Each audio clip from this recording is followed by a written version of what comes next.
শুভ সকাল বন্ধুরা, সবাই কেমন আছো? আশা করি ভালো আছো। দেখো, সকাল সকাল উঠেই কিন্তু আমি আমার নিচে কাজে লেগে পড়লাম।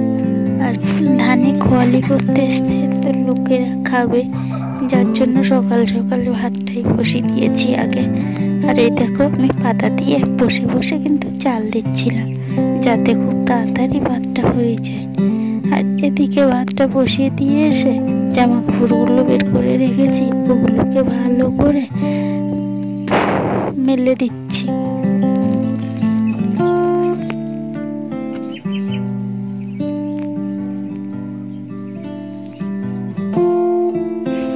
তো দেখো, আমাদের পরিবারে তো অনেকগুলোই লোক, যার জন্য জামা কাপড় তো যেহেতু বেশিই হবে। তো দেখো, এ মাথা থেকে ও মাথার পুরোটাই কিন্তু জামা কাপড় দিয়ে দিয়েছি। ওই অল্প কিছু রাত্রিতে ছিল, সেইগুলো আর সকালে উঠে পড়ে ভাত বসানোর পরপরই কিছুটা কেচে নিয়েছিলাম। সব ভিডিও তো তোমাদের দেখাতে পারছি না, আসলে এক হাতে সব করতে হয়, এটা একটু এক জায়গায় রেখে তাই আমি ভিডিওটাই করছি। আর এক হাতে ভিডিও ধরতে গেলে তো আর কিছুই পারা যায় না। দেখো, এটাই শাশুড়ি মায়ের শাড়ি, এই যে সকালেই ধুয়েছি, এগুলো মেলে দিচ্ছি। দেখো, আমি কতগুলো মেলে দিলাম, তোমাদেরকে একটু দেখাই। দেখতে পাচ্ছ কতগুলো জামা কাপড় আমি মেলে দিয়েছি। আর আমার আজকে যে রান্নাটা করেছি, টমেটোর চাটনি করছি, আর এই যে ডাল, বেগুন আলু ভাজা, ডিমের তরকারি, 17 পিস ডিম রান্না করেছি। আর তারপরেই চলে আসলাম সোজা বিছনা ঝাড়তে। তো দেখো, ছেলে আজকে খুবই দুষ্টুমি করছে, আর আজকে স্কুলে পাঠাইনি। আসল কথা, সকাল থেকে একটু বমি করেছে, একটু অসুস্থ ছিল। তো দেখো, দুষ্টুমি বেড়েই চলেছে, প্রচুর দুষ্টু হয়েছে। আজ আমার খুবই একটু কষ্ট হচ্ছে। আসলে কি বলতো, ভিডিও করে রেখেছিলাম, রান্নার ভিডিওটা ডিলিট হয়ে গেল। তো কেমন লাগে বলো, যার জন্য এই অল্প কিছুই আমি তোমাদের সামনে তুলে ধরলাম। মাঝের ভিডিওটা, রান্নার ভিডিওটা ডিলিট হয়ে গেছে। তো দেখো, আমার বিছনা টিছনা সব পরিষ্কার করা হয়ে গেছে। এই যে কিছুটা সিম এনেছিল শাশুড়ি দোকান থেকে বলতে, দোকানেও আমাদের ওখানে একটা সিম গাছ লাগিয়েছিল, সেখানে। তো সেই সিমের দানা সোনা বসে বসে ছাড়াচ্ছে। আর দেখো কতগুলো সিম। তো সব শেষে আমার রান্না বান্না করে ফেললাম। আসলে রান্নার ভিডিওগুলোই তো বলছিলাম না ডিলিট হয়ে গেছে, যার জন্য আমি আর রান্নার কিছু তোমাদেরকে দেখাতে পারিনি। তো দেখো, এই যে ঘরের পিছনে এসে কিছুটা পাতা কুড়াচ্ছি। আসলে রাত্রে রান্না করতে হবে আমার, যার জন্য পাতাগুলো এক জায়গায় করে টিপ দিয়ে রেখে দেব।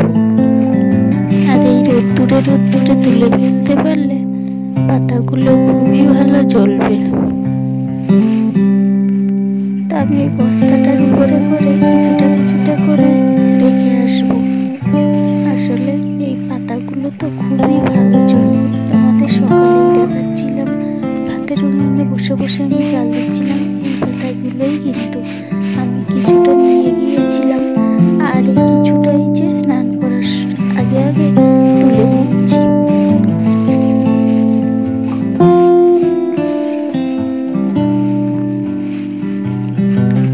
দেখো, আমার পাতাগুলো তোলা কিন্তু হয়ে গেছে। তো আমি একটু গরম জল বসিয়েছিলাম উনুনে। দেখো, আমি আজকে একটা চাটনির আসলে এটা আমার দোকানে এনেছি। তো অ্যাপ্লাই করে দেখছি, লোককে বিক্রি করার আগে তাদের উপকারিতা বিষয়ে জানাতে হবে, যার জন্য আমি নিজের মুখে আগে অ্যাপ্লাই করে দেখাচ্ছি। দেখো, এটাকে আমি প্রথমে মুখে উষ্ণ গরম জল দিয়ে ভালো করে মুখটাকে ধুয়ে পরিষ্কার করে নিয়েছি। নিয়ে তারপরে চারকোলটা লাগিয়ে দিয়েছি। আর এটা রাখার কোনো নির্দিষ্ট সময় নেই, এটা শুকানো পর্যন্ত রাখলেই হয়ে যাবে। তো আমি এই যে শুকানোর পরেই এটা আস্তে আস্তে আমি তুলে দিচ্ছি। দেখো একটু লাগে, খুব বেশিও লাগে না। তো দেখো মুখটা কিন্তু কেমন একটা তেল তেল হয়ে গেছে, আর ওই যে সাদা সাদা নাকের উপরে থাকে পশম মশম, সেগুলো উঠে গেছে। তো সব শেষে আমি স্নান করে এসে পুজো দিতে আসলাম। আসলে আজকে তো বৃহস্পতিবার, সবাই জানো, আর বৃহস্পতিবারে একটু ঘর টট বসিয়ে তো পুজো দেবো, এটাই স্বাভাবিক। আর বৃহস্পতিবারে কিন্তু আমি ঘন্টা বাজাই না। আসলে লক্ষ্মী ঠাকুর ঘন্টার আওয়াজ পছন্দ করে না। আর এই দেখো খেয়ে দিয়ে দুপুরে খেয়ে দিয়ে বাসনগুলো নিয়ে চলে আসলাম ঘাটে। আর একেবারে আমি শাড়ি পরে রেডি হয়েও গেছি, দোকানে যাব। তো বন্ধুরা, আমার ভিডিওটা কেমন লাগলো অবশ্যই কমেন্ট করে জানাবে।